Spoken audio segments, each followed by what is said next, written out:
Menteri Pertahanan Federasi Rusia, Jenderal Angkatan Darat Sergei Shoigu, mengirim instruksi kepada Komandan Distrik Militer dan Komandan Armada Utara pada 1 November tahun ini. Instruksi tersebut terkait laporan selesainya kegiatan mobilisasi parsial. Rekamannya diunggah di Telegram Kementerian Pertahanan Rusia pada Selasa, 1 November 2022. Dalam keterangan unggahan disebutkan sesuai dengan instruksi ini, semua kegiatan yang terkait dengan wajib militer oleh Komisariat Militer bersama dengan otoritas eksekutif entitas konstituen Federasi Rusia warga negara dalam cadangan telah dihentikan. Persiapan dan pengiriman panggilan pengadilan dihentikan.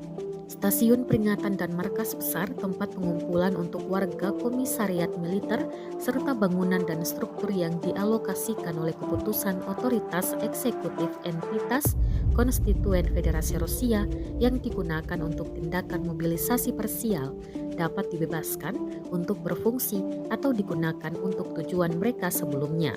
Juga sesuai dengan instruksi, semua personel komisariat militer yang terlibat dalam memastikan mobilisasi parsial diperintahkan untuk kembali mulai 31 Oktober tahun ini untuk menjalankan tugasnya seperti biasa.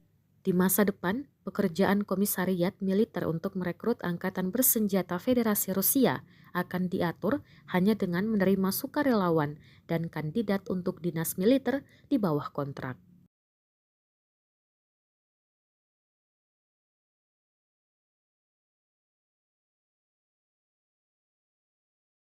Terima kasih sudah nonton.